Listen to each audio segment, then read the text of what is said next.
its benefit as the best source of animal protein was confirmed. The size of the ocean hasn't increased since it was created somehow, but the numbers of people, the population of every country in Africa has gone up, and the people that want to eat fish, including those people that have been catching fish traditionally, their numbers have also increased. So therefore the numbers of boats, the numbers of nets have all increased against the limited sizes that we have in the oceans, but also the limited capacity of the both fish. Just like any living organism, it needs to reproduce itself. The fish, they will lay eggs, and the eggs will hatch into baby fish.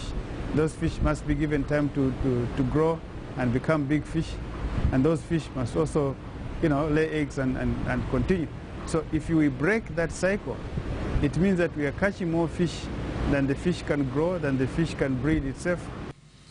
The quest to meet this demand has led to increasing competition for access to fishery resources between foreign and national fleets, as well as artisanal and industrial fishing. The vessels, fishing vessels, do, let me say, sometimes they do take our net. They do take our net and everything. Sometimes if they take the net, we follow them.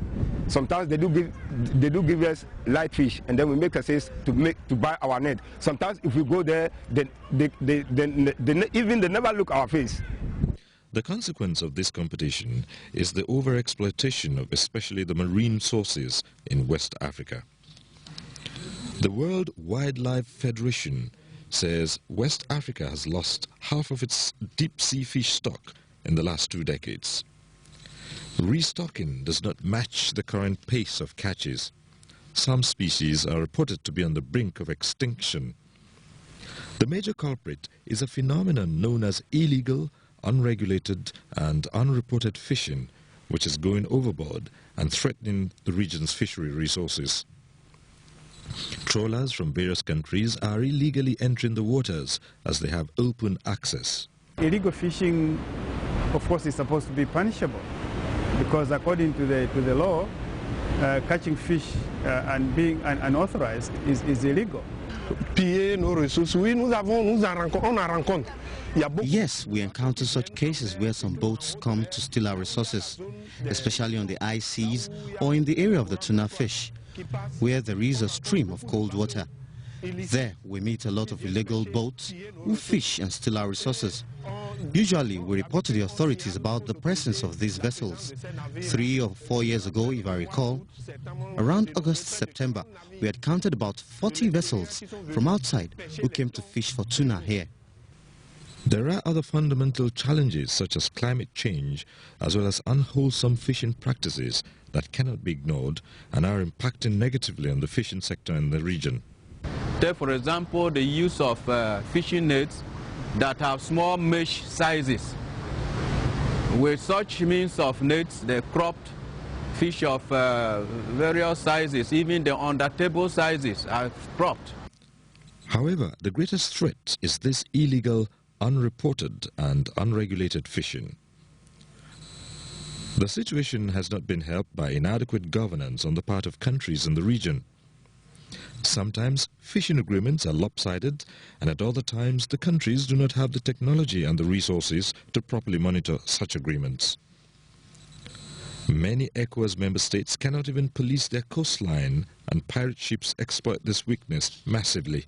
Anybody can just pick up a boat and a net, go and catch fish. There's no limited access, because, well, everybody think that fish is a resource that is given to them, and anybody can just go there. And so until we address this issue of open access, we are going to continue to have problems. If you look at the fisheries industry, it's really scattered. By scattered, I mean there are no interlinkages, there's no integration. Every unit or subsector seems to be acting independently. Because of that, we're losing a lot. And fisheries is a natural resource. When there's no control and no integration, other people can poach in and take this natural resource. We are incurring a lot of losses because of this incoherence. A lot of fishing activity goes on in the inland waterways, but most times it is for domestic consumption and the catch can hardly meet the domestic demand. Even here, there are challenges, though of a different nature. The fishermen are faced with difficulties on how to acquire the fishing implements. Take, for example, the fishing crabs, the boats, the engine boats, and the fishing nets. Due to poverty that is so rampant within the region, most of them are not able to afford this. Some go to the extent of hiring this implement for utilization, and it's not good enough. It doesn't work better for good performance. The fishery sector in West Africa is not yet in the doldrums, but it may sink to that level unless there is a visionary intervention. 2 institutions have been working on such interventions to ensure that the fishing sector is properly managed, but they have not been serving the region as a bloc. The Sub-Regional Fisheries Commission, with headquarters in Dakar, draws membership primarily from 7 countries: Cape Verde, Gambia, Guinea, Guinea-Bissau, Mauritania, Senegal, and Sierra Leone. These countries lose about $300 million yearly to illegal fishing. Through the mechanism of the Commission, these countries now have a framework in place to fight back through the Convention on Maritime Pursuit. Through these, pirate ships can be pursued and arrested when they seek refuge in other territorial waters. The Commission has contributed a lot in the management of our resources, because in 1993 we signed a convention on hot pursuit, which where, you know, if a vessel commits an offense in the Gambia, the Gambian Navy or Marine can follow it in the other waters of other countries, especially the nearest is Senegal. And our minister signed the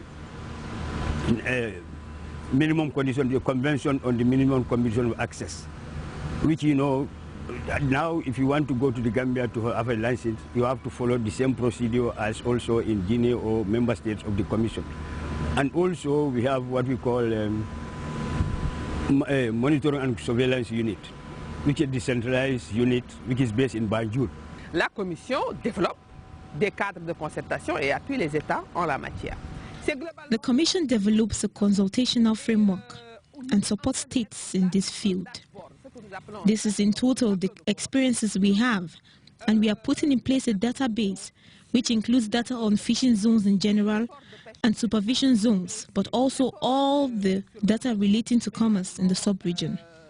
And I believe that all these data and experiences can be shared with the remaining states of ECOWAS, and we are ready to cooperate with ECOWAS in this framework. Since the Sub-Regional Fisheries Commission does not cover the whole of West Africa, in 2007, the Fishery Commission of the states of West Central Gulf of Guinea was established to cater for the countries not covered. Its members are Benin Republic, Cote d'Ivoire, Ghana, Liberia, Nigeria, and Togo.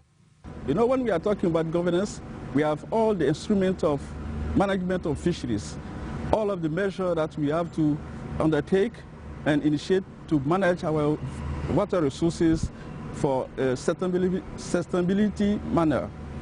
We have also all the measures that we use to combat illegal fisheries. And also we have the capacity building for the people working in the fisheries sectors. We deal also with statistics.